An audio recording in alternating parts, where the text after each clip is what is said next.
The email came in at 8:07 a.m. sharp. Effective immediately, your employment is terminated. For 7 years, Emily Carter had opened the Daily Grind, a small coffee shop tucked between a laundromat and a flower store in downtown Portland. Rain or shine, sick or healthy, she was always there before dawn, wiping counters, grinding beans, humming quietly to herself as the city yawned awake. But that Monday, for the first time in 7 years, she didn't show up. And for that, her manager, David Reed, fired her without hesitation.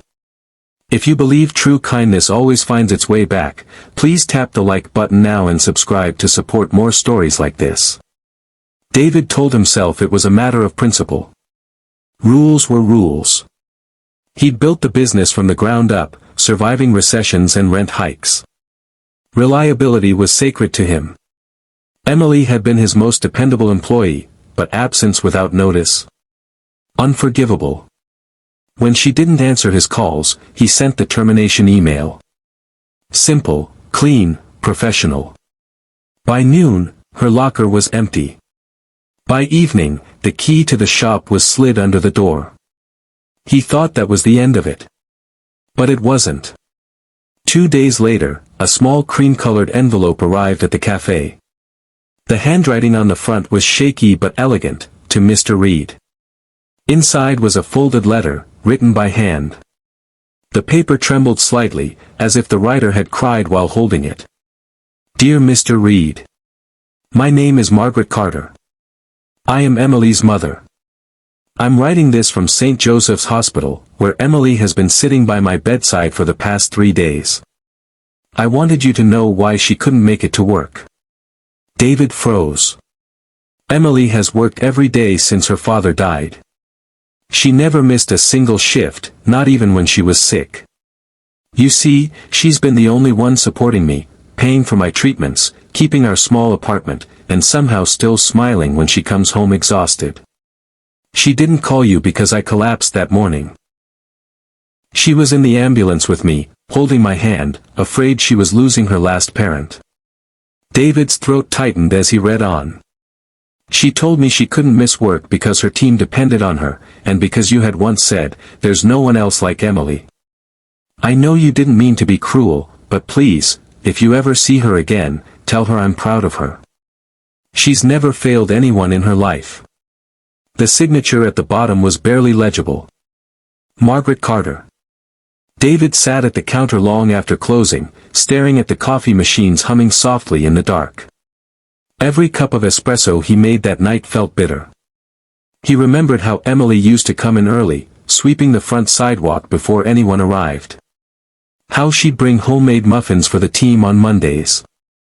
How she once worked a double shift so a coworker could attend his kid's recital. And how, on the day her father's obituary ran in the paper, she'd still shown up, saying, he wouldn't have wanted me to let people down.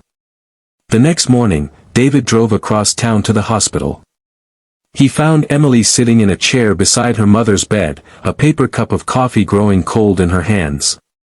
When she saw him, she stood up quickly, eyes red, face pale. I got your email, she whispered. David didn't say anything at first. He just handed her the letter. Her eyes widened. You got it? He nodded. I did. And I'm sorry, Emily. I didn't know. She shook her head. It's okay. I should have called. No, he said quietly.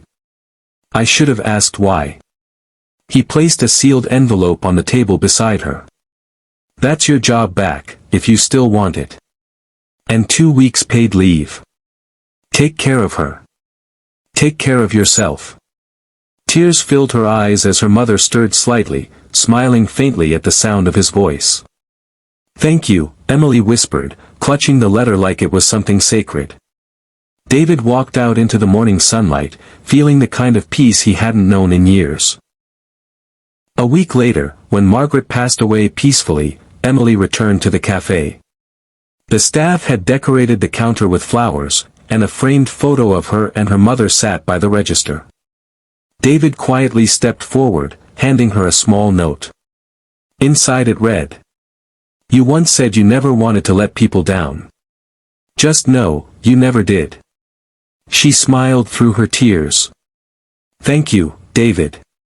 And for the first time in a long time, the cafe felt warm again, not just from the coffee, but from something far stronger. Something called understanding. We'd love to hear your story. What is the most memorable act of unexpected kindness you have witnessed or received? Share it in the comments below. If this story touched your heart, please like, share, and subscribe, because sometimes, the smallest act of compassion can change everything.